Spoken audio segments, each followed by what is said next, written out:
Time is slipping through your fingers, silently, every moment, every breath, and you are wasting it. That is the brutal truth. You tell yourself you have years, you tell yourself you have tomorrow, but tomorrow is not promised. You tell yourself you will change later, but later is an illusion. Seneca warned, "While we waste our days hesitating, life is running away." How many hours have you spent in distraction? How many days have you lost in anger, in worry, in chasing things that do not matter? If you could gather them all together, the pile would be terrifying.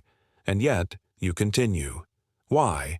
Because you believe the lie that there is time, but there is not.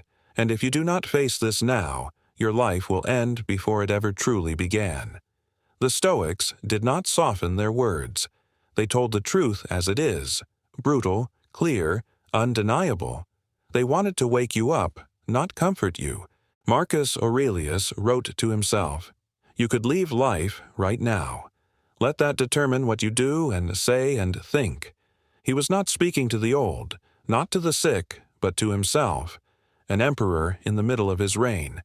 He reminded himself daily that time was fragile, fleeting, not his own.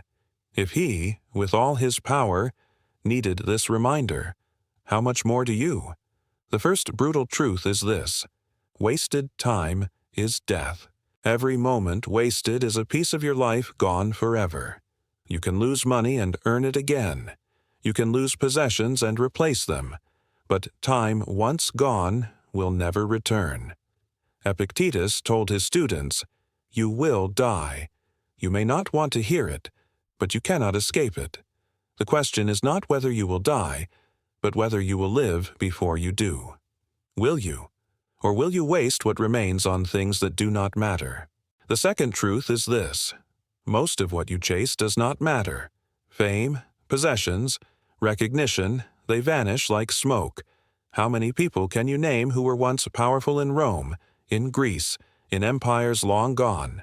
Kings, generals, senators, all dust now.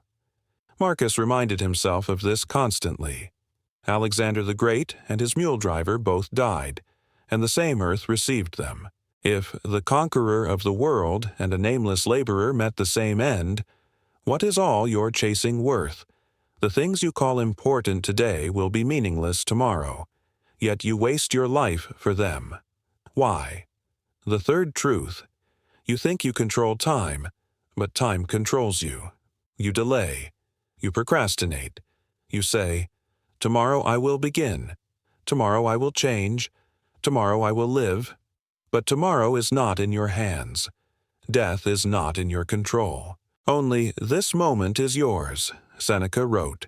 It is not that we have a short time to live, but that we waste a lot of it. You are not promised 80 years. You are not promised even the next hour. And yet, you treat life as if it were endless. That illusion is the greatest thief. The fourth truth: distraction is destroying you. Look around. Endless noise, endless stimulation, endless calls for your attention, and you give yourself to all of them.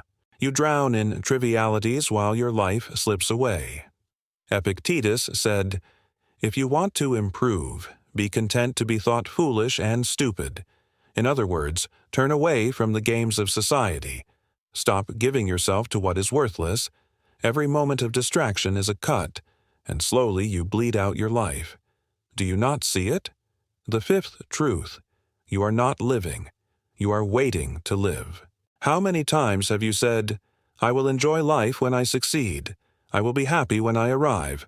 I will live when I retire." You postpone living for a future that may never come.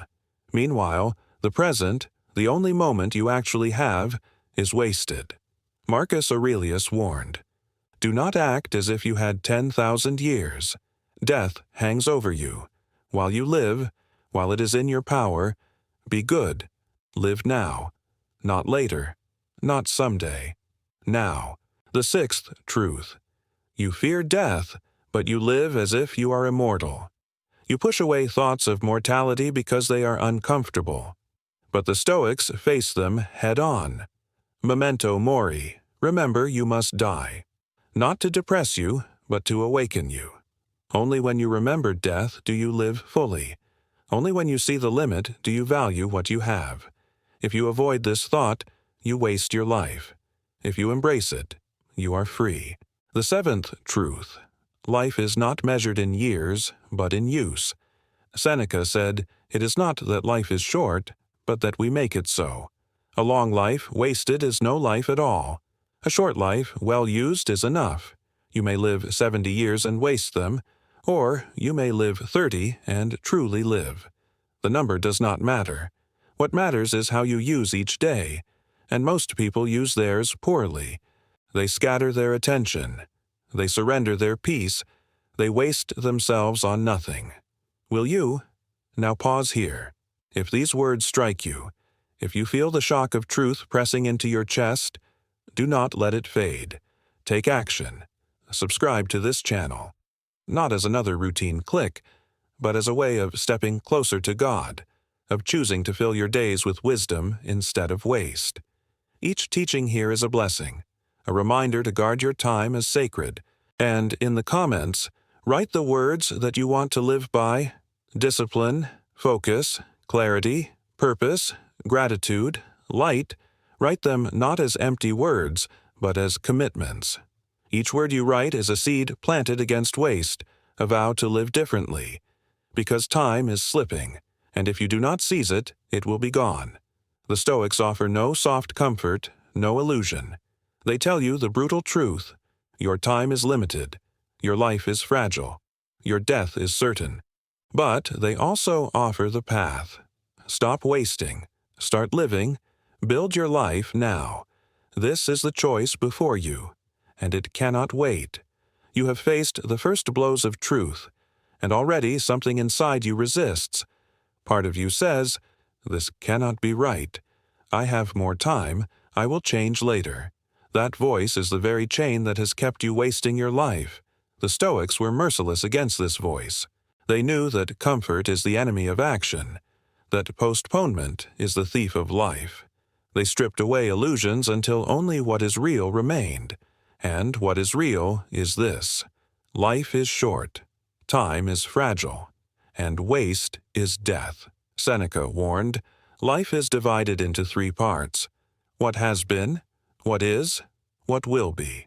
The past is gone, the future is uncertain, and only the present is yours. And yet, how do most people live?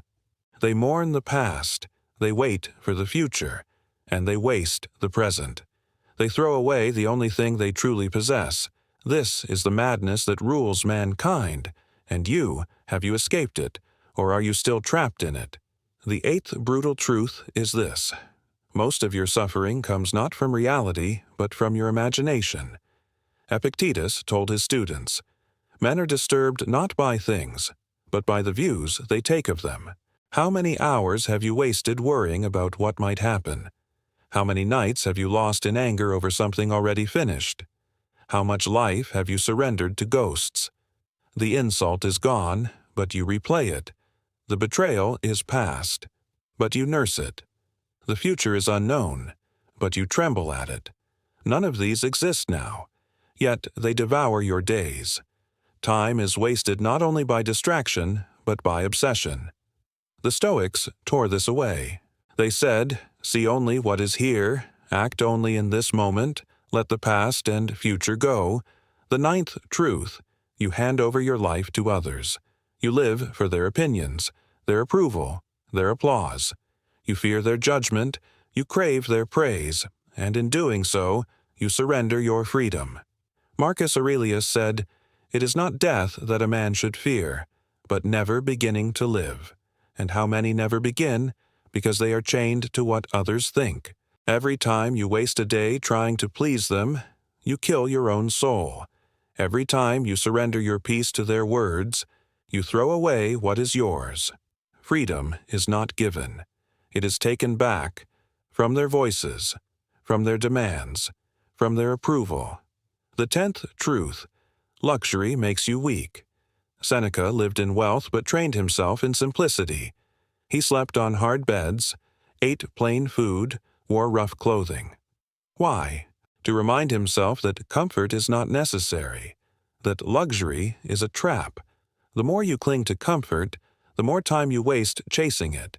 You spend years trying to make life easier, softer, more pleasant, and then you die, having never lived. The Stoics practiced hardship not because they loved pain, but because they loved freedom. To endure difficulty is to master time, because nothing can distract you, nothing can enslave you. Can you say the same of yourself? Or are you still chained to comforts that steal your days? The 11th truth.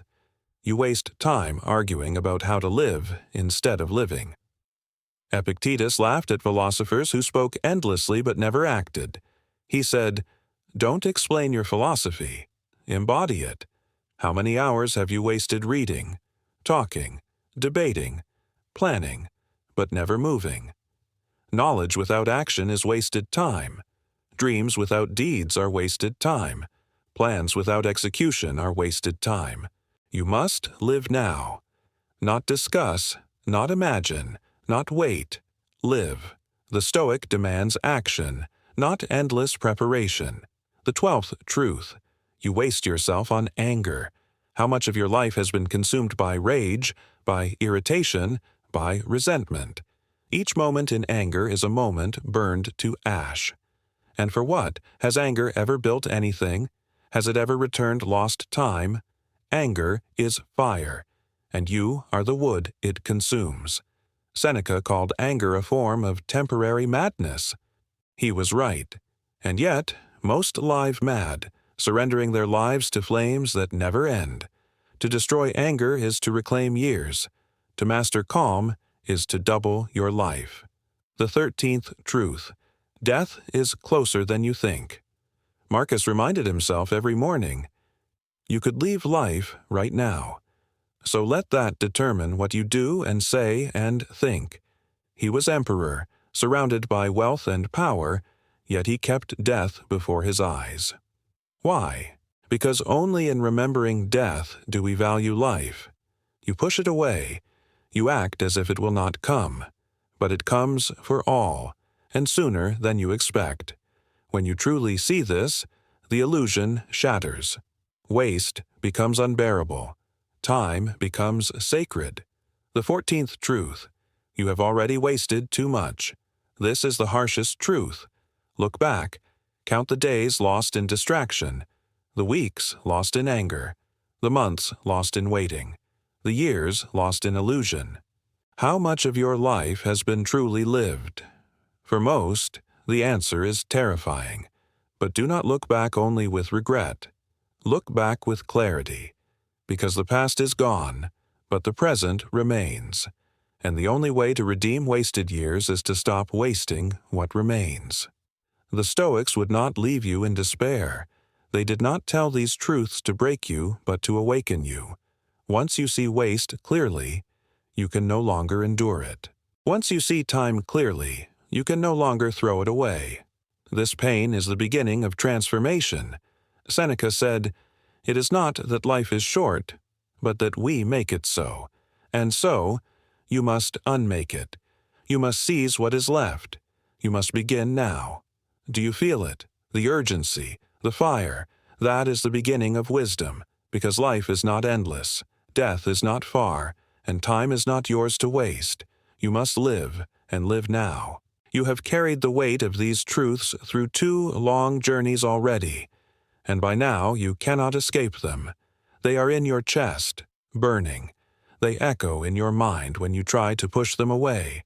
They whisper in your quiet moments. Your time is slipping. Your life is fragile, and you have already wasted too much. You can feel it, can't you? That sting, that urgency, that realization that you cannot go on as before. This is what the Stoics wanted. Not despair, but awakening. They knew that only by facing the brutality of reality could you ever become free. The 15th brutal truth is this: excuses are lies. You tell yourself stories about why you cannot change now. You say you are too tired, too busy, too trapped by circumstance. But Marcus Aurelius reminded himself daily that the obstacle is the way. Epictetus laughed at excuses because he knew that every excuse is simply fear disguised as logic. Seneca tore them apart, saying that men waste more time inventing reasons than acting. Every excuse you use is a thief, and while you argue with yourself, while you justify, the minutes slip by and never return. Stop lying to yourself. The 16th truth: the crowd will always waste their lives, and if you follow them, so will you. Look around you. Most live in distraction, in pleasure, in anger, in noise. They fill their days with trivialities and their nights with emptiness. And you have followed them too, haven't you?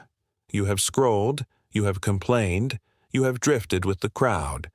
But Marcus warned, do not waste what is left of your life in imagining what others do and say, unless it is to serve the common good. If you follow the crowd, you die with the crowd. If you follow wisdom, you live alone but fully. Which will you choose? The 17th truth: your habits are chains. Every day you repeat the same actions, the same distractions, the same wastes, and every repetition forges another link in the chain. Soon you are bound, and you call it your life. Epictetus said, "No man is free who is not master of himself." You think freedom means doing what you want, but it does not. Freedom means ruling yourself. It means breaking habits that steal your days. It means no longer being a slave to impulse, to distraction, to delay. Until you do this, you are chained. The 18th truth: peace will not wait for you at the end. You think you will rest when you retire, when you succeed, when you finish. But peace does not come later. Peace must be chosen now. If you waste today in pursuit of a future calm, you will waste every day until death. Seneca said, "The greatest obstacle to living is expectancy, which hangs upon tomorrow and loses today." You must choose peace now, or you will never know it. The 19th truth: life is not yours. It was given. You did not earn it. You do not own it. You are a steward, not a master. Marcus Aurelius reminded himself, all is borrowed. Life, time, breath. None of it belongs to you, and one day it will be taken back. How dare you waste what was given? How dare you throw away what is not even yours? If you see life as borrowed, you guard it with reverence. You treat each hour as sacred, and waste becomes unthinkable. The 20th truth: you will be forgotten. Within a few generations, your name will vanish. The people who knew you will vanish. The memories of your works will vanish. Marcus Aurelius knew this, and he did not despair. He found freedom in it. If all is forgotten, then you are free to live as you should, not as others demand. You are free to build a life of virtue, of discipline, of clarity. Do not waste time chasing immortality and fame. Seek eternity in how you live now. And so, the circle closes. 7 brutal truths, expanded, sharpened, brought down upon you like a hammer. Wasted time is death. What you chase does not matter. You do not control tomorrow. Distraction is destroying you. You are waiting to live. You fear death but live as if immortal. Life is measured not in years, but in use. Added to these, excuses are lies. The crowd is poison. Habits are chains. Peace must be now. Life is borrowed, and memory fades. This is reality. This is philosophy not as comfort, but as fire. But here is the gift hidden in the fire. Once illusions are burned away, only freedom remains. When you accept these truths, you stop wasting. You stop postponing. You stop living as if you have forever. You begin to live. You begin to build. You begin to choose what matters. You begin to rise. This is what Marcus Aurelius did in the chaos of empire. This is what Seneca did in the shadow of tyranny. This is what Epictetus did in the chains of slavery. And if they could do it, so can you. Picture yourself now, standing at the edge of your life. Behind you, years wasted. Before you, unknown time. You cannot change what is gone. You cannot guarantee what is ahead, but you can claim this moment. You can choose now. That is the only freedom you truly have. Will you waste it, or will you build? If you have walked with me through every word of this journey, if you have faced the brutal truths without turning away, then you are ready. Subscribe to this channel, not as another habit, but as a vow, a declaration that you will not waste the breath you have been given. Do it as an act of gratitude to God, the giver of time, the giver of life. And in the comments, write the words that will anchor your soul: discipline, focus, clarity, purpose, eternity, light. Write them not for me, not for others, but for yourself, as a promise, as a prayer. Because you know now that time is not endless. You know now that waste is death. You know now that life is fragile, borrowed, fleeting. And you know that the only way to honor it is to live fully, now. No more excuses. No more postponing. No more wasting. Build your life, guard your time, live your purpose. And when death comes, as it will, you will meet it not in regret, but in peace.